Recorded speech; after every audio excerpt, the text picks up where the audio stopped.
சட்டனி ஈஸியாக க்ரீமியாக ஒரு கிரேவி எப்படி செய்யலான்னு பார்க்கலாம்.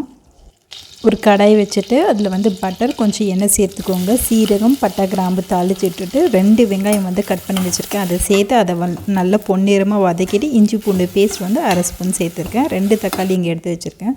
முந்திரி வந்து ஒரு 4 பல், இதை அரைச்சி தனியாக வச்சுக்கலாம். வெங்காயம், இஞ்சி பூண்டு பேஸ்ட் வதங்கினோடனே இந்த தக்காளி மிக்சர் வந்து அதில் கொட்டி அதையும் தக்காளி எண்ணெய் பிரிஞ்சு வர வரைக்கும் வதக்கிக்கலாம். தக்காளி வதங்கினோன்னே சீரகத்தூள், மிளகுத்தூள் 1/4 டீஸ்பூன் சேர்த்துக்கோங்க. மிளகாய் தூள் வந்து உங்கள் காரத்துக்கு ஏற்ற மாதிரி சேர்த்துக்கோங்க. உப்பு சேர்த்துக்கோங்க. கரம் மசாலா இது எல்லாத்தையுமே சேர்த்து வதக்கிட்டு கொஞ்சமாக பன்னீர், அதுக்கப்புறம் பட்டாணி சேர்க்குறேன். இதை நல்லா மிக்ஸ் பண்ணி விட்டுட்டு தண்ணி வந்து விட்டுக்கலாம். தண்ணி வந்து உங்களோட கன்சிஸ்டன்சிக்கு ஏற்ற மாதிரி அட்ஜஸ்ட் பண்ணிக்கோங்க. நல்லா திக்கான கிரேவி வேணும்னா கம்மியாக விட்டுக்கோங்க. இப்போ இது எல்லாம் வெந்து வரும்போது கொஞ்சமாக திக்கான பால் சேர்த்துக்கிறேன். கசூரி மெத்தி சேர்த்து இறக்க வேண்டியதான். நம்மளுக்கு நல்ல க்ரீமியாக ஒரு கிரேவி வந்து ரெடி ஆகிடுச்சு.